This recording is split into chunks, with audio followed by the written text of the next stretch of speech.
Esteja convosco. Ele está no meio de nós. Proclamação do Evangelho de Jesus Cristo segundo Mateus. Glória a vós, Senhor. Naquele tempo, os discípulos aproximaram-se de Jesus e perguntaram: quem é o maior no reino dos céus? Jesus chamou uma criança, colocou-a no meio deles e disse: em verdade vos digo, se não vos converterdes e não vos tornardes como crianças, não entrareis no reino dos céus. Quem se faz pequeno como esta criança, este é o maior no reino dos céus. E quem recebe em meu nome uma criança como esta, é a mim que recebe. Não desprezeis nenhum desses pequeninos, pois eu vos digo que os seus anjos nos céus veem sem cessar a face do meu Pai que está nos céus. Que vos parece?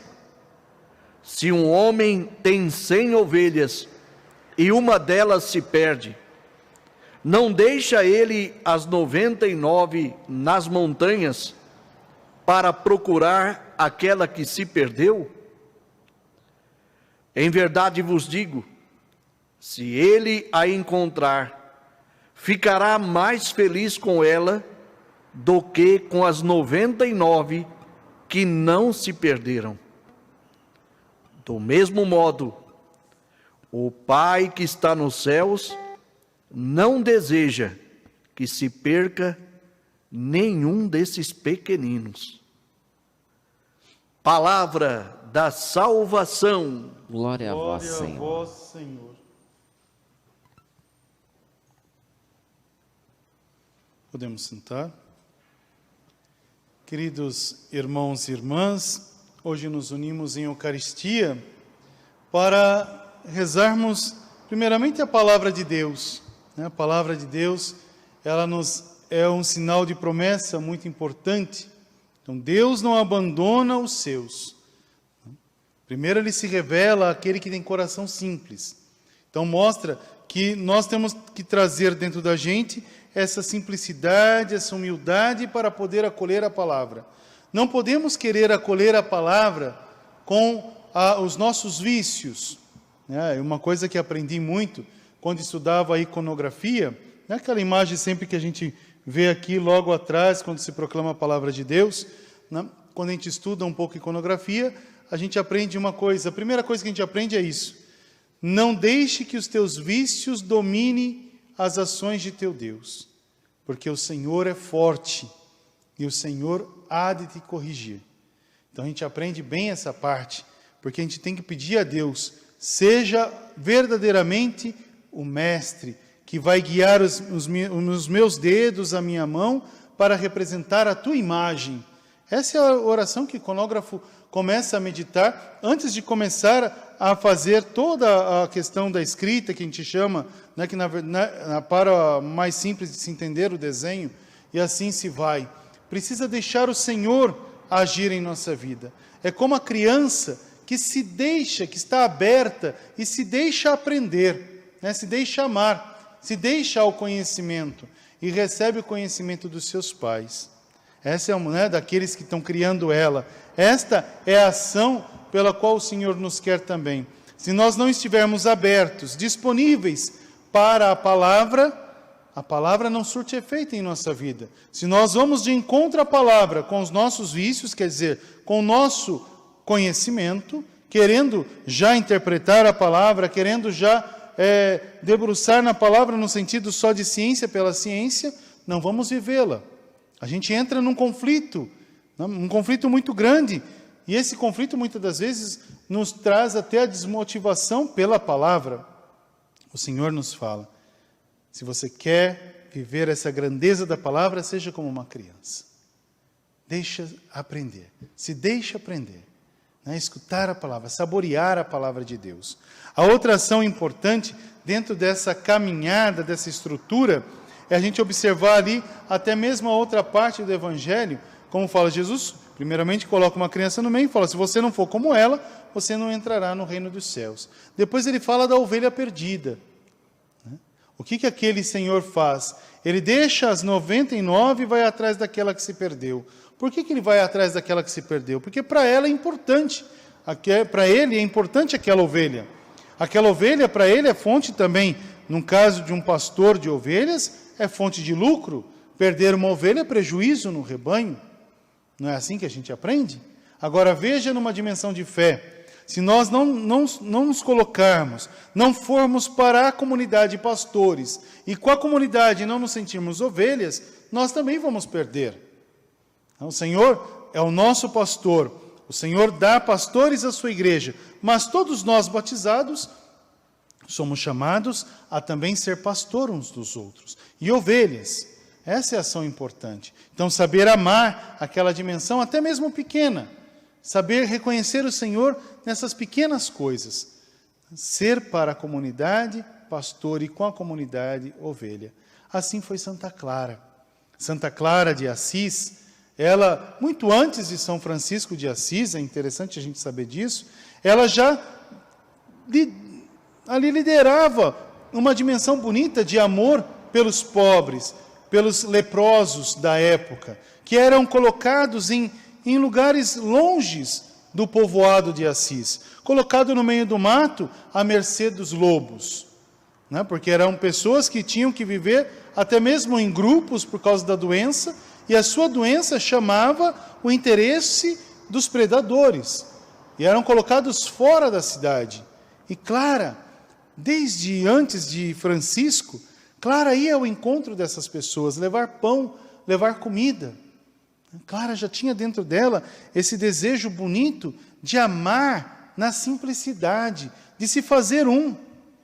Essa é a ação bonita de Clara.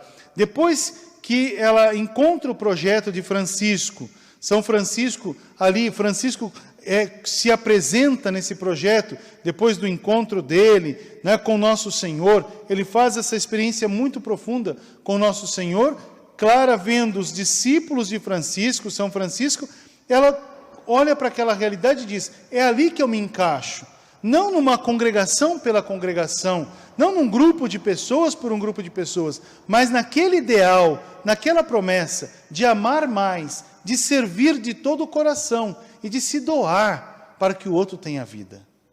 Clara vive essa ação e encontra naquele que é o Pai de todo o amor, de toda a paz, o sentido bom de viver esta ação. Foi fácil para Clara? Não, não foi fácil. Porque o primeiro obstáculo que Clara tem que enfrentar é o seu pai. O seu pai já havia a prometido em casamento. E quando ela nega o casamento para viver a vida na comunidade de Francisco, ele surta. Ele chega ao ponto de mostrar a espada, tanto para ela como para Francisco. Clara foge, ela foge de casa, e ela pede para que Francisco a acolha. Porém, Francisco sabe que ele não poderia acolher uma mulher dentro daquela comunidade de homens que ele estava formando. Mas ela pede para poder fazer a iniciação da vida franciscana, e é Francisco que faz a tonsura em Clara, corta os cabelos de Clara, coloca o hábito da pobreza, e Clara começa a caminhar. E quando seu pai a descobre, ela já está vestida com o hábito da pobreza.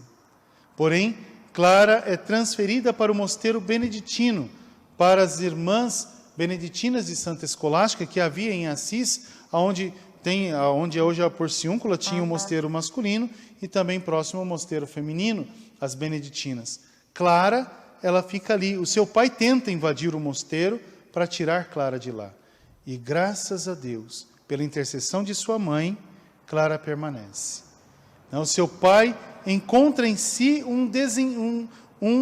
uma ação de desencontro, de desamor. Ele fala que Clara trouxe para ele o desamor, mas depois lá na frente ele entende que o maior amor lhe foi dado, o maior esposo, o melhor de todos os homens, Clara lhe deu como não um grande sogro, o próprio Senhor. E ele entende depois. Ele morre, as suas filhas, Clara volta pelos votos beneditinos, Clara ela vai formar, junto com Francisco, a segunda ordem franciscana, as Clarissas. Informando as Clarissas, já tem algumas moças que estão próximas dessa ação, e dentre elas, as suas duas irmãs, e depois, mais tarde, a sua mãe. E a sua mãe também se torna monja Clarissa. Clara, ela tem uma ação bonita, que mesmo vivendo na clausura do mosteiro, não deixava de atender os pobres, não deixava de se dar aos irmãos. E depois ela tinha como objetivo de seu monastério, porque era um monastério, tinha a ordem, ela seguia a ordem de São Bento e depois a ordem de São Francisco. As duas regras, até hoje é seguida na ordem das Clarissas. E ela se torna a primeira abadesa fora da família beneditina. É a primeira abadesa fora do ramo beneditino, Santa Clara. E Clara, ela tem uma ação muito próxima aos monges beneditinos. Então, se encontrar aos pés do altar. E Clara era aquela que amava, pode ser assim, uma amante da Eucaristia. E ensinava isso às suas irmãs, às suas filhas, ensinava isso a toda a igreja. Que se a gente não se colocar diante da Eucaristia e não viver a Eucaristia, a palavra Eucaristia, não encontraremos nosso Senhor. E tanto foi forte essa ação, porque a gente sabe que dentro lá, os sarracenos, que estavam invadindo a Úmbria, eles estavam estavam destruindo os mosteiros, invadindo, destruindo, e até mesmo os mosteiros femininos estavam indo, matando, corrompendo todas as religiosas e matando. E eles vão até o mosteiro das Clarissas. Quando as irmãs gritam a Santa Clara e falam para ela: olha, os sarracenos estão chegando e eles vão nos matar, ela pede ajuda ao seu esposo.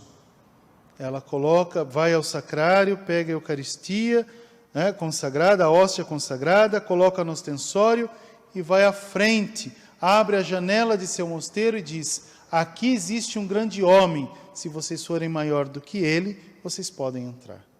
E quando eles veem o brilho da presença de Cristo, eles fogem da presença do mosteiro, fogem da dimensão própria de Assis. Clara é aquela que mostra a força daquele que ama e se deixa amar. Essa é a ação importante. Por isso que Clara, ela é patrona dessa realidade, das ações que transformam o nosso cotidiano. Se a gente se apoia, se coloca e pede a sua intercessão, a primeira coisa que ela vai nos indicar é a Eucaristia. Depois da Eucaristia, sim, o serviço. Primeiro o carisma, Cristo, o serviço, encontrar Cristo no outro, viver a unidade por amor. Essa é a dimensão de Santa Clara. Então, se hoje a gente reza a memória dessa mulher, a gente pede a ela: não nos deixe nunca nos afastar de Jesus Eucarístico. Não nos deixe se afastar deste grande elo de amor, que é nosso Senhor por nós. Que Santa Clara interceda pela nossa vida, que Santa Clara interceda por toda a nossa igreja. Amém.